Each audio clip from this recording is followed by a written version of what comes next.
Today, we have an exciting episode for you. We are talking to Ryann Dowdy, who is the Chief Activator and Lead Consultant at Soul Charge.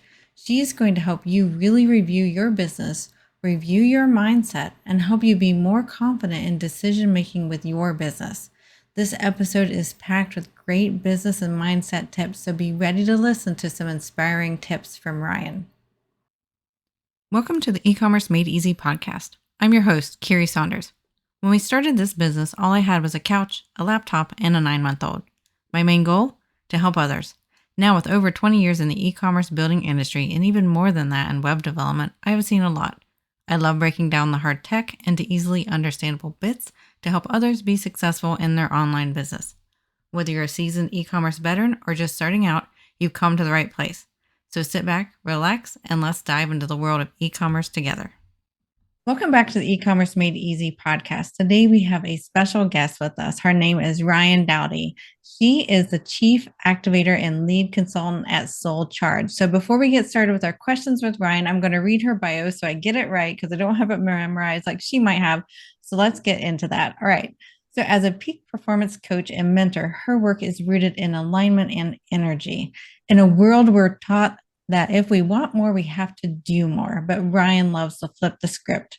There's no question that you can accomplish anything you desire in life, but it has to start with inner work first. Her approach to intentional reality creation starts with you before developing a plan around the tactics and strategies that will help you hit your goals. She believes the most powerful strategy in the world is the one that feels most aligned with you. Ryann knows that when we're in alignment with our purpose and values, our actions become effortless and powerful. Ryann's unique approach is to help entrepreneurs and business owners align their thoughts, beliefs, and actions with their goals. Since 2005, Ryann has sat in front of hundreds of business owners developing marketing plans and has taught thousands of sales reps, business owners, and entrepreneurs how to sell. Her unique approach combines mindset, energy, alignment, self-talk, and a heavy focus on the power of relationships. She's grown multiple seven-figure businesses of her own, and she is helping others do the same. So welcome, Ryann, to our podcast. Hi, Carrie. I'm excited to be here. Thanks so much.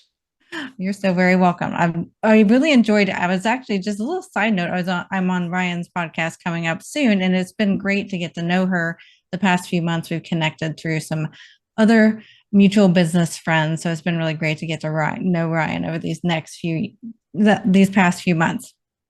All right. So first, we're going to talk about a lot about making change in your business because that's something you've just recently done. Isn't that right, Ryann? Yes, I am mid pivot. Like even hearing you read that bio, and I'm like, that's interesting. Is that who I am these days? That's great. So then how did you know when it was time to make a change in your business? Because I know a lot of our business owners listening, times change as we go along. I've been in the business for over 20 years and we've had to make some pivots as we've gone along. So how do you know when it's time to make a change in your business? I love this question because there's not one size fits all, but for most people, so my pivot specifically, sales and marketing was my jam for a very long time. I still very much love sales and marketing. And I've really pivoted into the peak performance role and really focusing on the mindset and the energetics and the alignment piece. And of course, we wind up getting into sales and marketing. But the way that I knew that it was really time to make a change is there was a couple of things. One, it was just the way I felt around what I was offering, right? Like when there is resistance to making offers, to selling, to getting on sales calls, to creating marketing assets, to brainstorming ideas, right?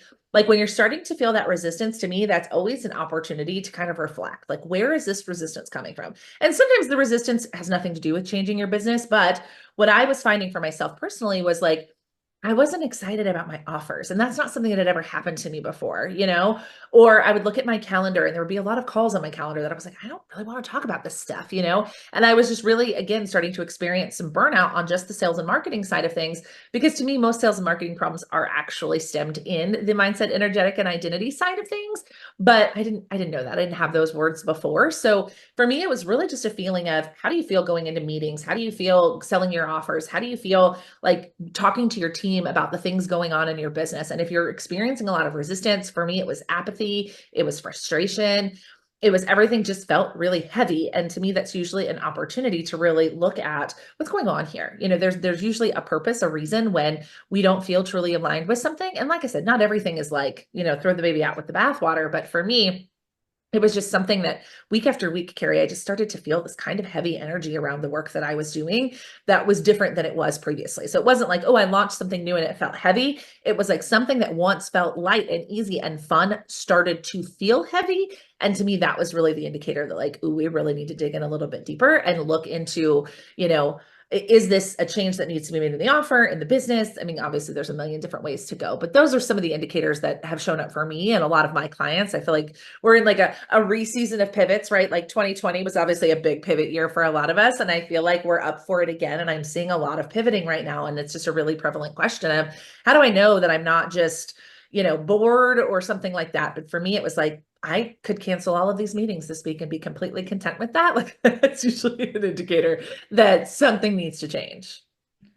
Yeah, I can totally relate with that. And that's a really great way to put it of feeling heavy. And I bet you felt a lot of relief when you made that decision to Mhm. lift that heaviness, the things that weren't really aligned anymore, because I've done that a few times in our business is it's Right. such a relief when you Yeah. make that decision of it's okay if I don't continue down this path and do it this exact way anymore.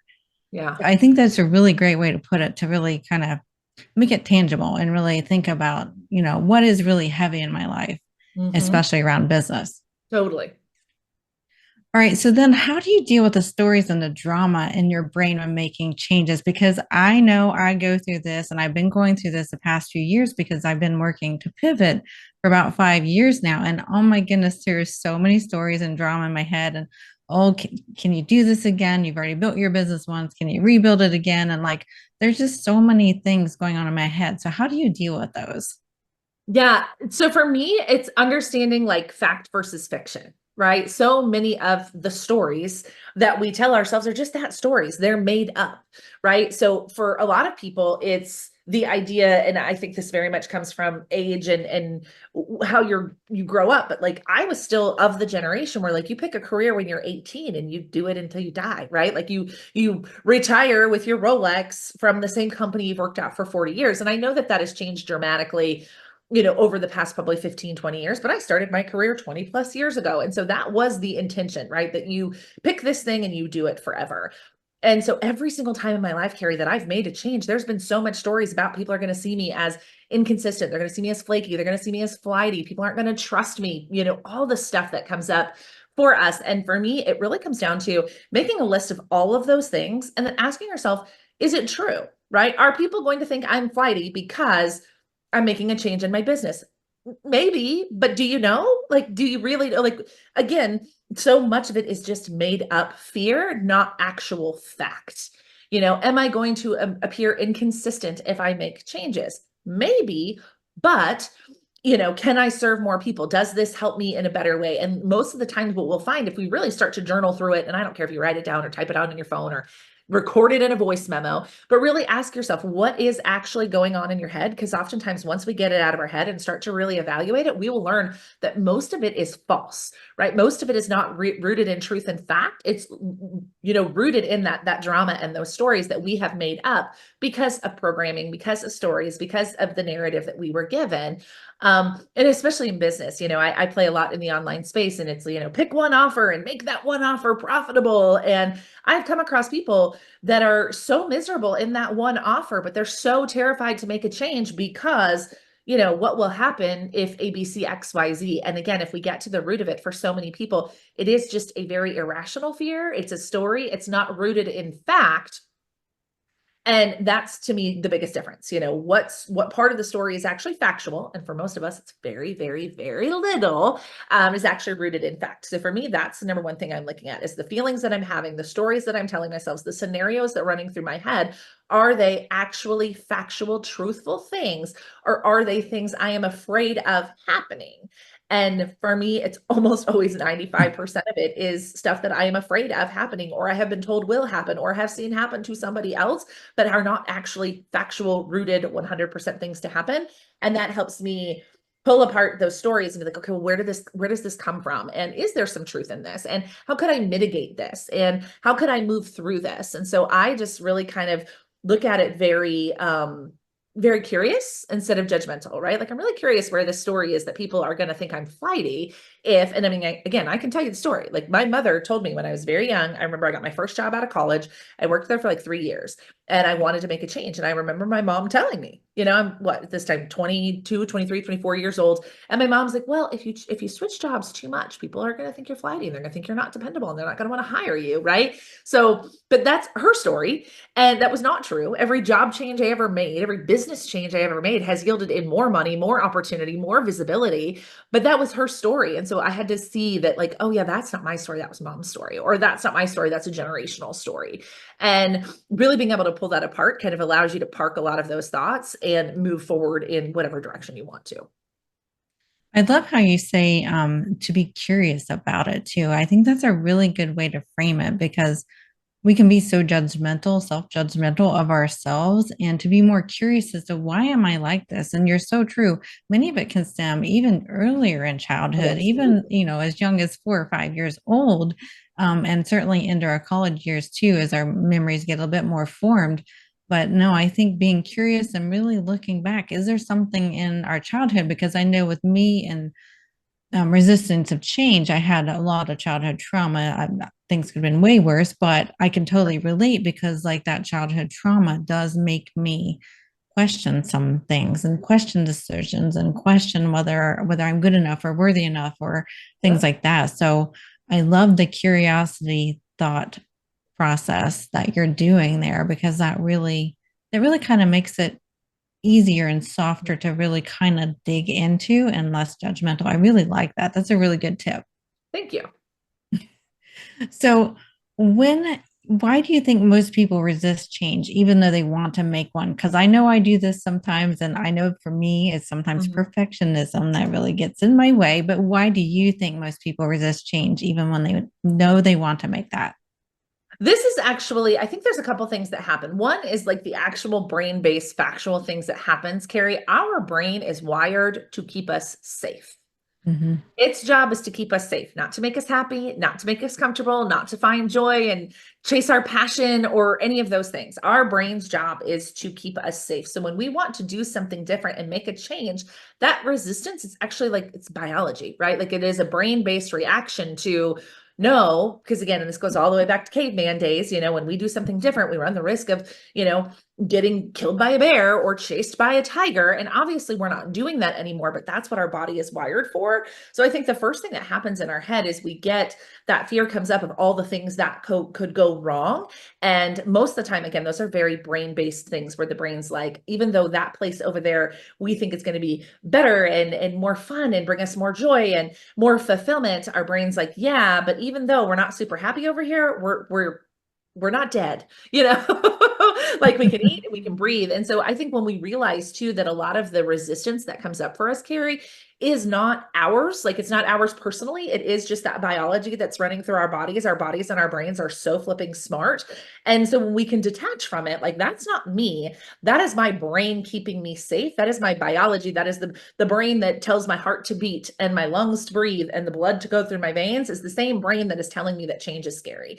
And so I think that's kind of the first thing is that resistance to change that is just coming really naturally and biologically and physiologically through our bodies. And again, when we can detach from that, when we can see it for what it is and kind of put it outside of us a little bit, then it makes it easier to move forward. But I think another thing that happens is this, we are again tribal beings, and when we make change and we do things differently, we run the risk of leaving people behind. We run the risk of upsetting people, disappointing people, letting people down, right? When you make changes in your business, sometimes there's clients you have to let go. Sometimes there's team members that have to be let go. Sometimes, there's a lot of expectation, at least that I see in the high achievers I work with, is that there's so many people depending on me to stay here.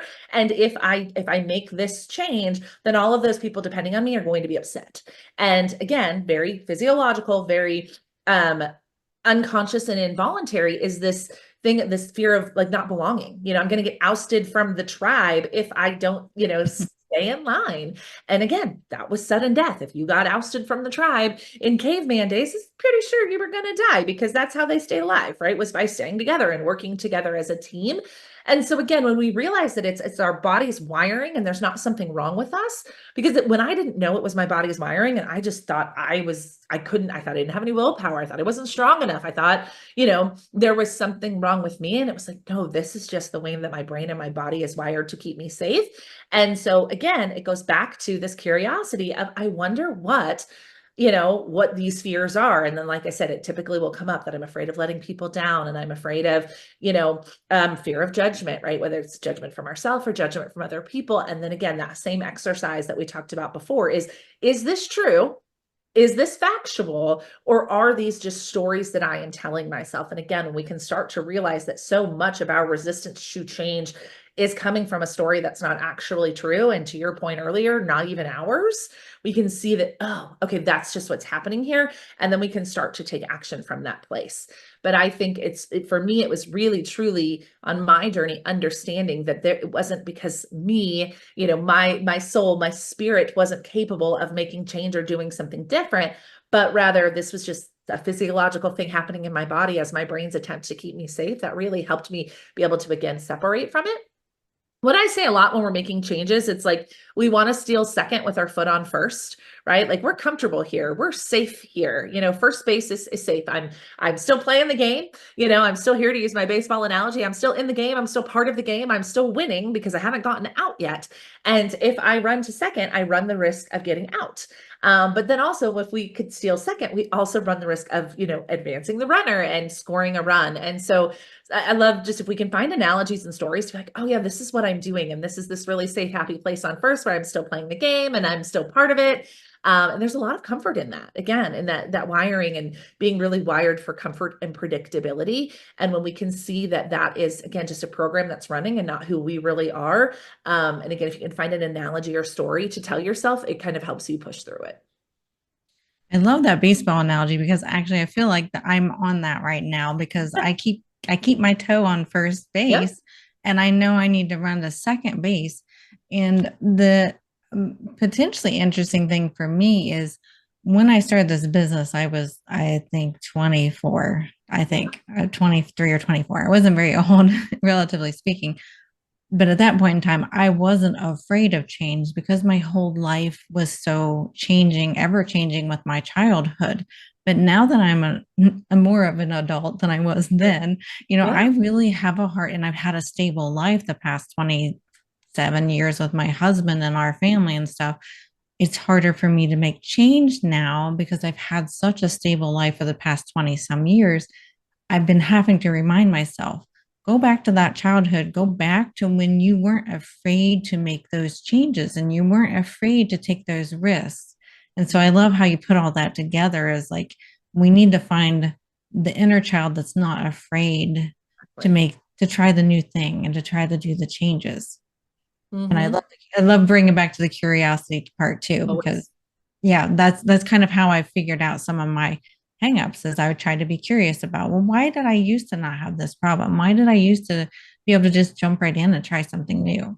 Mm-hmm. Yeah, And I do no, think I there's love that. something to be said that, like, there's something that happens when we age. And I don't know if it's the distance from the inner child or what, where, yeah, we just become more and more resistant. And like, I see it in my parents, where I'm like, holy cow, like, to use just like a vacation example, like we used to, we vacation as a family with my parents and my family and my sister and her family. And, my parents used to just go with the flow. And these days, like, they just don't, and it's like, oh, wow. And so for me, I'm also really mindful of, like, we're all going to age, right? We can't stop it, but how can I constantly be curious and questioning and learning about myself so that I don't become that curmudgeon old lady who can't handle, the plan not being perfect all of the time. But I do agree that the older we get, the scarier and scarier change becomes, unless we really learn how our body is and our brain is firing. And then we can be curious instead of just like, this is the way I'm built, because so many people do that. Well, this is just the way that it is. And it's like, it doesn't have to be, if you're open to, again, being curious, really understanding what's happening physiologically in your body when you try to do something different. And then, just being really graceful with yourself as you try to grow. Yeah, I love that. All right. So then how about the next step? How do you know that you're making the right decision? The decision's scary. You're being curious about it, like you advised, but how do you know you're making the right decision? So how do you know you're making the right decision? One of my favorite thoughts and stories that I have adopted that has been so helpful for me is it's just a decision. There is no right or there is no wrong. It is just a decision. And when we can stop making a decision right or wrong, and it's like, I'm just making a decision to go in this direction.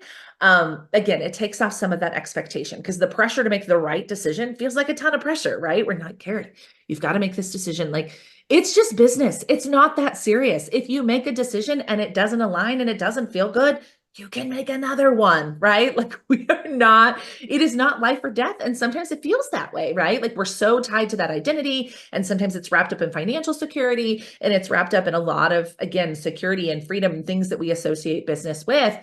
So for me, first of all, it's like, we don't, even with like my kids, like we don't do right or wrong, right? Like I ask my children sometimes, like, are you making a good choice? Or is that choice getting you closer to where you want to go? Like those are the filter that I use with them, because again, I don't want them to obsess over right decisions and wrong decisions. It's like, well, does that decision get you closer to where you want to go? But ultimately, as I would advise my children and I advise my clients, is how does the decision feel? When you think of a life, say for instance, you want to make a major pivot in the business.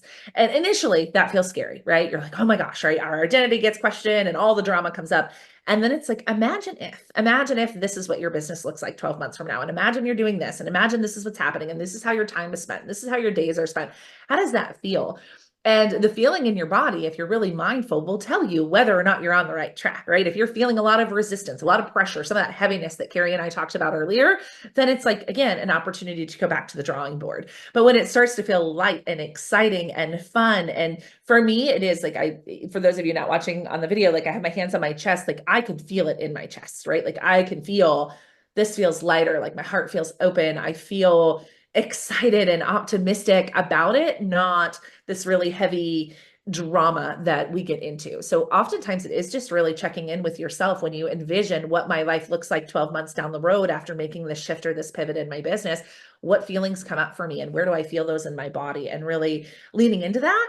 And this is something that, I was not taught. And my guess is that you weren't either. We were taught to make decisions very logically, right? Like make pros and cons, right? Like here are the pros of making the shift and here are the cons. And I'm bringing this up very specifically because oftentimes some of the decisions that we want to make and changes and pivots we want to make in our business, they're not logical ones, right? They don't logically make sense. When you have a business that's making money and you're doing well, it oftentimes isn't logical to change. But that doesn't mean that that's not the path for you. It just means that sometimes things aren't logical, which is why I really advise checking in with your body, checking in with how it feels, seeing if you can hold the vision of if I make this change. And I'm not saying don't make a pros and cons list, but sometimes we can logic ourselves into staying stuck, because again, our brain is wired for safety in that way. So for me, I'm always like, okay, yes, pros and cons, we've got to look at the logic, but ultimately I've learned, and this is a lot of the pivot I've made, is to trust my body. Like my body will tell me, I will know. And again, sometimes it's your shoulders and your ears, right? Like feel it when you talk about it. Like, is your body tense? Are you holding yourself really tight? Is there pressure in your chest? Some people will feel like we hold a lot of emotion, especially women's, we hold a lot of emotion in our hips. Like, do we feel really stiff? Like those things are all ways that your body is talking to you. We just weren't trained to listen to them. In fact, we were just straight trained to ignore them, if I'm fully honest.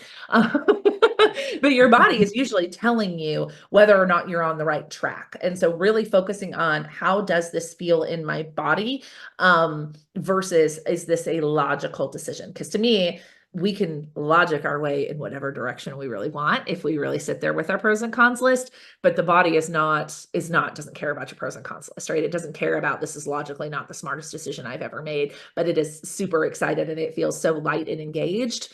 And if we learn to follow follow the feelings of, this feels exciting, this feels good, I feel optimistic, I feel empowered, I feel like this is the thing that's been missing in my life. Like those really powerful positive feelings typically mean you're on the right path. If you are, there's a lot of drama and a lot of heaviness and a lot of fear, and you can, like I said, for me, my thing is like when my shoulders are in my ears, Like when I'm up here and like really tight, like I know something's off, versus if I can sit here really casually and relax my body. So different ways. Sometimes I recommend to people like go for a walk, get really loose, like connect with nature and really like, again, get that visual in your head of 12 months down the road and see how it feels. And this is something that's a practice in the beginning. It may not, if you've never really tuned into your body to make decisions, it can feel a little foreign at first. And you're like, what am I feeling? But the more you practice this, the faster it will happen and the more you will be aware of it. And what I have learned is to really follow those when it feels good, when it feels light, when it feels exciting. That's a green light, when it feels heavy, when I feel tense, when I feel, a lot of resistance, that's typically like a yellow or a red light when it comes to making a change. Yeah, I can totally relate to that because I have found in over almost 22 years of business that when I followed my body or what I call my gut, Yep. like then I tend to make the right decision probably about 98% of the time. And if I go against it, Yep. in a week to a month or so, I'll later find out that was really not Yep. the right decision because I wasn't listening to myself. I wasn't listening to my gut. And I can totally relate to the body. And I love how you described like feeling like just your shoulders and your hips and like the tension in your head and just where's your brain space at the moment, really listening to your body. I think that's really important. A lot of entrepreneurs and online business owners don't know that and aren't trained to do that, so Oh. that's a Even really just like good your point. jaw, Yeah. like relax your Oh, jaw, like are you holding, because again, some people will clench teeth and different things like that. It's one of the things I notice, like when I do try to like sit and get really still and relaxed in my body, it's always my jaw is the last thing that I'm like holding on to. And I just like let your mouth just kind of pop open, and just like a really natural space. But yeah, it's definitely a practice. It's not something, Carrie, I was taught in any way, shape, or form. Um, but yeah, the more that I do it and the more that I practice it, yeah. And it's almost always right. I'd love to ask you a question. Like in the sure. times where you did not follow your gut, what were you following? Logic, too Yeah. much. Mm-hmm. Yep. Yep. Logic. Yeah. What seemed to make the most sense logically, honestly. It Yep. really was. Even though my gut was saying that's not the most logical, that's not the right way. Yep. It was logic I was following. And logic in fear of change, probably. Yep. Yep. Well, thanks for sharing. I was just curious because again, that's always Yeah. been my thing, right? The thing that made the most sense. Or Hmm. what I see a lot of people do, and I've certainly done this, is the way that other people are doing things, right? Like sometimes your gut and your, body will tell you to try something different, but then it's a logic thing, right? We're like, but everybody else is doing it this way, so this must be the right way, or this must be what's working. And again, you kind of override yourself because it's different and it's nuanced and it's not, though it doesn't look the same way everything else does. So yeah, Right. I've personally experienced that a lot where I've had an idea or a direction and I'm like, how come nobody else is doing this? Or how come everybody else is doing it that way? And just kind of, again, that wanting to fit in and somebody else not trusting yourself, somebody else must know better. I've had a lot of that come up over the years. Yes, and I've actually fallen into that trap honestly the past like Yeah. 6 or so months, and I'm like, I finally had somebody give me permission. They not that Yeah. they needed to, but Yeah.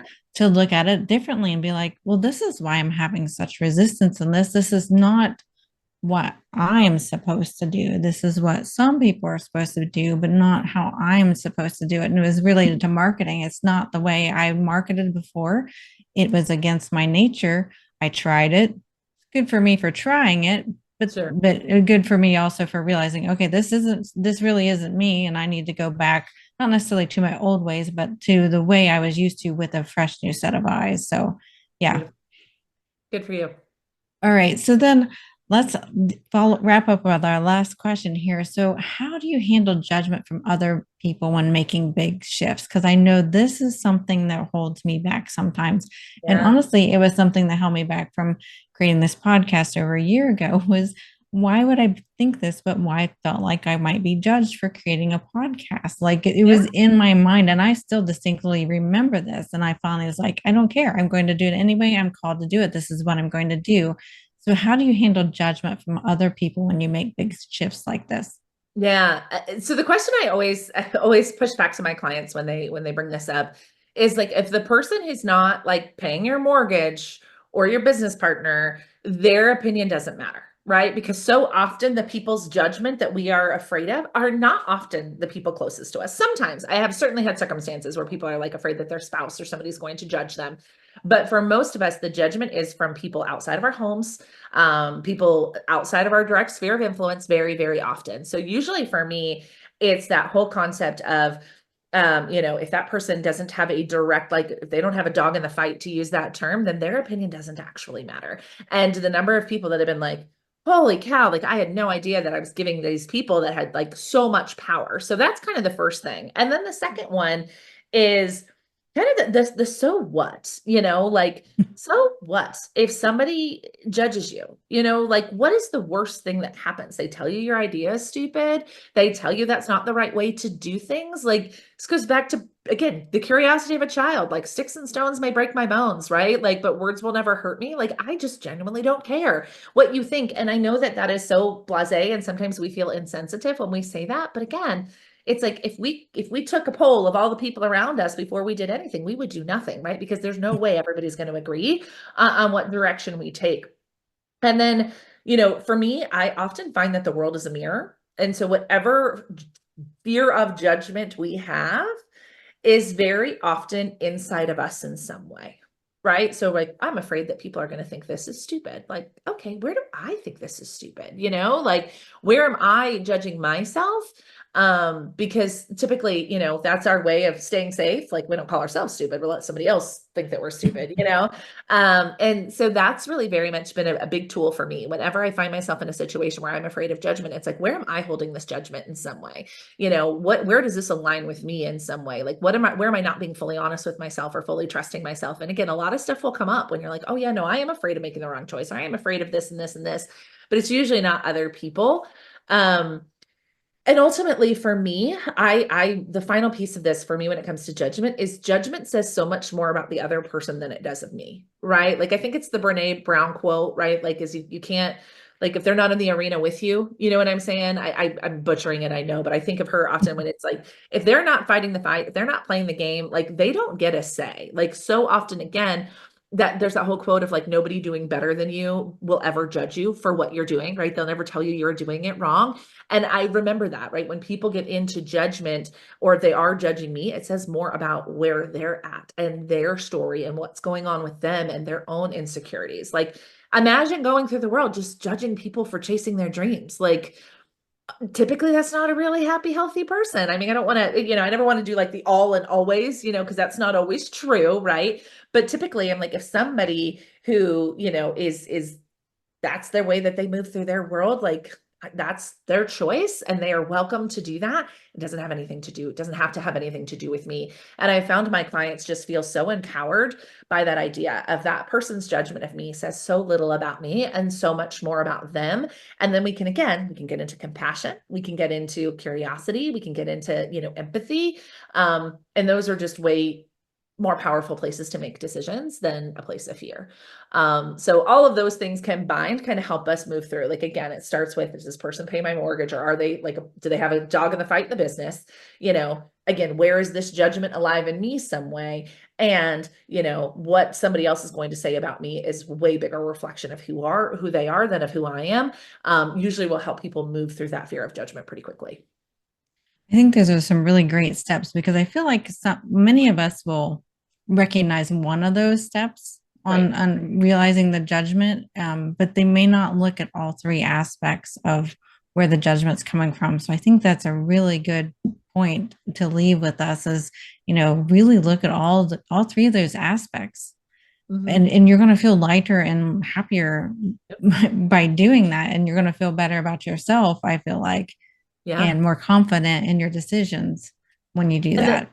100%. And I work with a lot of people. The reason that this is such a big one for me is I work with a lot of people where showing up online is part of what they do, right? They're online entrepreneurs and they're afraid to like really truly be self-expressed in that way online. And again, that typically comes from that fear of judgment. And then we work through that. And again, it comes from the, I'm afraid of looking silly. You know, I have judged other people who for showing up in that way. And again, when we can move through that and we can see that, then people start showing up and they start being more powerful and they're more excited about what they do and they're more excited about their offers. And naturally, you know, their business increases and their life increases and, you know, things get better. So, you know, that's usually the lens that I see it in, is this like, I'm afraid of being judged by the people on the interwebs. And I'm like, good again, they're not in your house. They're on the internet and not in your home. They don't get a vote. And you know, the final thought that I will leave you with is this idea of like, give yourself grace. Like, we are not, at least for me, I can only speak for myself. I was not given these tools growing up.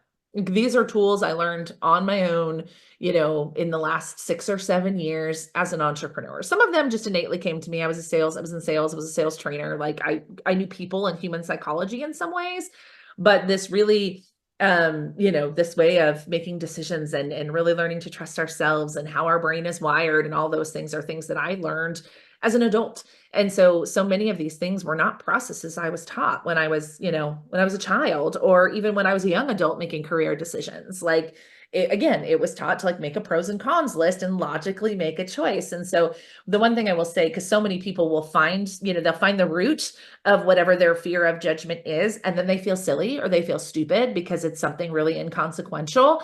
But what I will advise you is just give yourself as much like compassion and you know, grace as you can, because if you weren't taught these things, like, this might be new information from somebody listening here today, or information maybe they've heard in a different way and maybe not delivered this way. And really the ability to be really kind to yourself as you learn a new way to move through the world. Because again, I think I learned these things and I instantly went to like, well, why didn't I know this sooner? And almost like this judgment of myself, like there was something wrong with me. And it was like, because nobody had these tools. Or at least the home I grew up when these tools were not used. And again, no judgment on my parents either, right? They did the best they could with what they had. And I still have an excellent relationship with my parents as an adult, but these weren't tools they were taught. So just this compassion and grace, I think, is really important in all of the things we talked about today. I love that. I love leaving it with the compassion and grace, because that's what we really need to have with ourselves and with others as online business owners and entrepreneurs. It's really the key to staying happy and staying focused. Amen. Is having that. Totally agree. Well, this was such a great talk with you, Ryann. So if somebody wants to find more information about you, what's the best way for them to find more about you? We will link to a lot of things in our show notes.